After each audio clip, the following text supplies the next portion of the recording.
BR Ambedkar Konaseema జిల్లా అమలాపురం పట్టణం కూచి మంచివారి అగ్రహారంలో మాజీ ఎమ్మెల్సీ గిడుగు రుద్రరాజు విలేకరుల సమావేశం నిర్వహించారు. రాబోయే రోజుల్లో 2029 కాంగ్రెస్ పార్టీ అధికారం చేపడుతుందని ప్రధానమంత్రిగా రాహుల్ గాంధీ ప్రమాణ స్వీకారం చేయబోతున్నారని జోష్యం చెప్పారు. ఈ రాష్ట్రంలో ఒకసారి అధికారంలోకి వచ్చారని మళ్లీ రావడానికి ప్రయత్నిస్తున్నారని అతని ఎత్తుగడలను ప్రజలు గమనించాలని సూచించారు. ఈ కార్యక్రమంలో కొత్తూరు శ్రీనివాస్, ఒంటెద్దు బాబీ, ముసిని రామకృష్ణ, ఐతాబత్తుల సుభాషిణి, వడ్డీ నాగేశ్వరరావు తదితరులు పాల్గొన్నారు.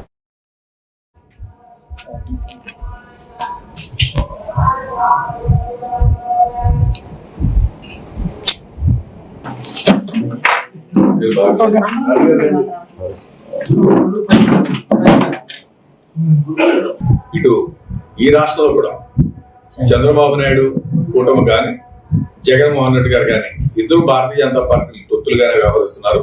రాష్ట్ర ప్రయోజనాలు వదిలిపెట్టారు. ఇప్పటి వరకు వాళ్ళ స్వప్రయోజనాల కోసం పనిచేస్తున్నారు. పక్కన ఉన్నటువంటి వైజాగ్ స్టీల్ ప్లాంట్ ప్రైవేటీకరణ అడ్డుకోవడంలో కానీ, ఈ రాష్ట్రానికి ప్రత్యేక రైతు హోదా రావడం కానీ, పోలవరం ప్రాజెక్ట్ లాంటి చాలా ముఖ్యమైనటువంటి ప్రాజెక్ట్స్ టేకప్ చేయడం కానీ, మరి పోర్ట్స్, ఎయిర్పోర్ట్స్, సీ పోర్ట్స్ వీటిలన్నింటినీ సాధించడం కానీ, బైఫర్గేషన్ యాక్ట్ 2014 ఏదైతే ఉందో దాని ప్రకారం మనకు రావాల్సినటువంటి ఏది కూడా రావట్లేదు.